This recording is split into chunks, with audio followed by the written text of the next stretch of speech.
ഏതൻസിന്റെ പുതിയ വീഡിയോയിലേക്ക് ഏവർക്കും സ്വാഗതം. ഞാൻ ഇന്ന് നിങ്ങൾക്ക് വേണ്ടിയിട്ട് നമ്മുടെ ഓണമൊക്കെ വരാൻ പോവുകയല്ലേ. അപ്പൊ ഓണ വിഭവങ്ങൾ ഒരൈറ്റമായ മസാലക്കറി, പാലക്കാടൻ സ്റ്റൈൽ മസാലക്കറിയാണ് ഇന്ന് വെക്കുന്നത്. അത് വെക്കാനായി എന്റെ അയൽപക്കവും എന്റെ ഫ്രണ്ടുമായ രോഹിണി ചേച്ചിയാണ് ഇന്ന് വന്നിരിക്കുന്നത്. അപ്പൊ നമുക്ക് രോഹിണി ചേച്ചിയോട് ഇതെങ്ങനെയാണ് വെക്കുന്നത് എന്നും അതിന് എന്തൊക്കെ വേണമെന്നുള്ളതും ചോദിച്ചറിയാം. സാധനങ്ങൾ എന്തൊക്കെയാണെന്ന് പറയാം. 150 ഗ്രാം പച്ചപ്പട്ടാണി, അതായത് ഗ്രീൻ പീസ് വേവിച്ചത്, ഒരു 1.5 മുറി തേങ്ങ, ആവശ്യത്തിന് പച്ചമുളക്, ഒരു 5 അല്ലി വെളുത്തുള്ളി, ഒരു 250 ഗ്രാം കാരറ്റ്, 250 ഗ്രാം ഉരുളൻകിഴങ്ങ്, ഒരു 2 സവോള, 2 ടീസ്പൂൺ മുളക് പൊടി, കുറച്ച് ചുവന്നുള്ളി, 3 സ്പൂൺ മല്ലിപ്പൊടി, ആവശ്യത്തിന് മഞ്ഞൾപ്പൊടി, ആവശ്യത്തിന് ഉപ്പ്, ആവശ്യത്തിന് കറുവേപ്പില.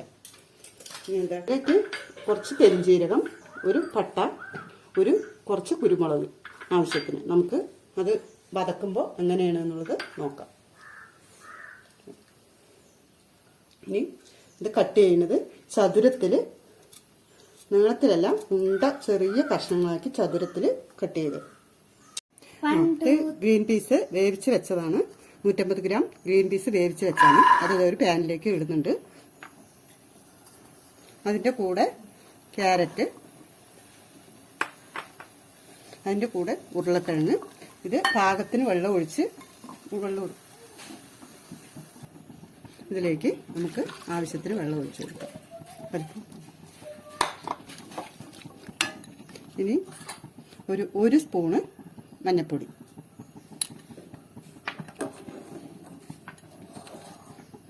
ഒന്നര സ്പൂണ് ഉപ്പ്,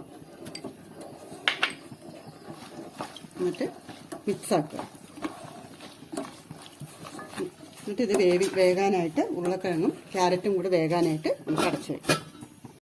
ഇനി ഇതിനുള്ള അരപ്പ് നമുക്ക് അങ്ങനെ തയ്യാറാക്കുന്നത് നോക്കാം. ആവശ്യത്തിന് എണ്ണ ഒഴിക്കുക.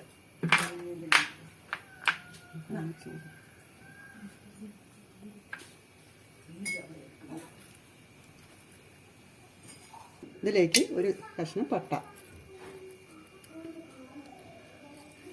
ഇനി പെരുംജീരകം, കുരുമുളകും പെരുംജീരകം നല്ലപോലെ ഒന്ന് വറക്കണം. തേങ്ങ കുറേ നേരം ഇളക്കണം. കുറേ നേരം ഇളക്കി അതിനൊരു നല്ല ഗോൾഡൻ കളർ ആവണം. എന്നതിന് ശേഷം മാത്രമേ നമുക്ക് പൊടികൾ ആഡ് ചെയ്യാൻ പറ്റുള്ളൂ. നമുക്ക് ഈ സമയത്ത് നമ്മൾ കിഴങ്ങും ഇതെല്ലാം വേവിച്ച് വെച്ച് എന്തായെന്ന് നോക്കാം. അത് ആവുന്നതേ ഉള്ളൂ, നമുക്ക് വെയിറ്റ് ചെയ്യാം. ഇനി നമ്മുടെ ഉരുളക്കിഴങ്ങും ഗ്രീൻ പീസും ക്യാരറ്റും കൂടെ വേവിക്കാൻ വെച്ചത് ഒരു 1/4 ഭാഗവും വെന്തിട്ടുണ്ട്. നമുക്കിനി ഇതിലേക്ക് 2 സവോള മുറിച്ച് വെച്ച് ആഡ് ചെയ്യാം.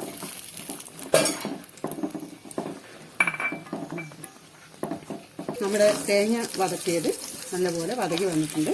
ഇനി നമുക്ക് നമ്മളെടുത്ത് വെച്ചിരിക്കുന്ന 1.5 സ്പൂണ് മുളക് പൊടി, 3 സ്പൂണ് മല്ലിപ്പൊടി ഇതിലേക്ക് ആഡ് ചെയ്തു നല്ലപോലെ ഇളക്കും.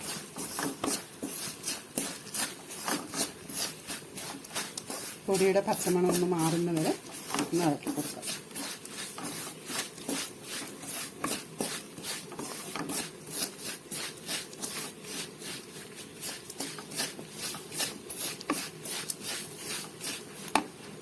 ഇനി നമുക്ക് ഇതിലേക്ക് 1/2 സ്പൂണ് ഗരം മസാല ആഡ് ചെയ്ത് കൊടുക്കാം.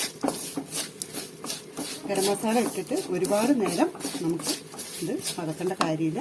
ഗ്യാസ് ഓഫാക്കിയിട്ട് നമുക്ക് ഇതൊന്ന് ഒരു മിക്സിയുടെ ജാറിൽ അരച്ചെടുക്കാം. നമ്മുടെ കഷ്ണം വെന്തിട്ടുണ്ട്. നമുക്ക് ഇതിലേക്ക് അരപ്പ് ചേർക്കാം.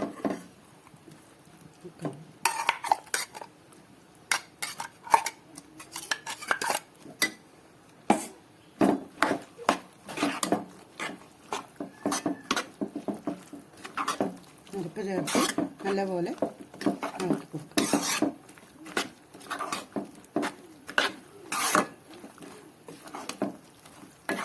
ഉപ്പ് നോക്കിയിട്ട് പാകത്തിന് ഇത് ഉപ്പ് ചേർക്കും.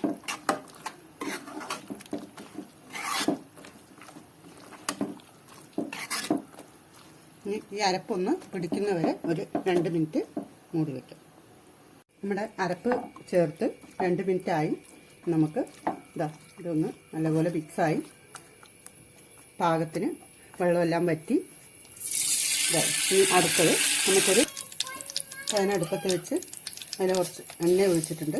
എണ്ണ ചൂടാകുമ്പോൾ 1.5 സ്പൂൺ കടുക്,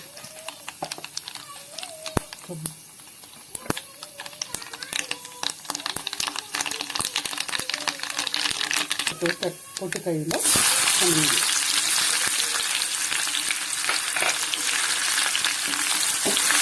കണ്ണൂരി നമ്മുടെ കൂടെ ഇനി മൂത്ത് വരണം.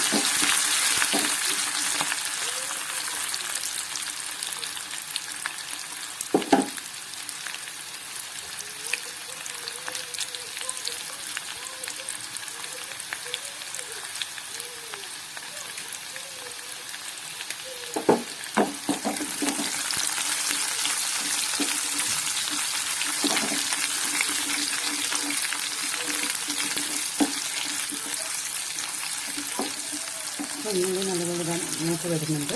നമുക്ക് അതിലേക്ക് കറുവേപ്പില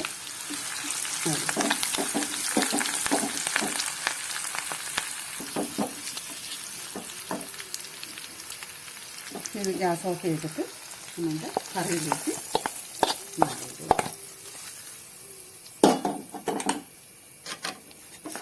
നല്ലപോലെ ഒന്ന് മിക്സാക്കുക.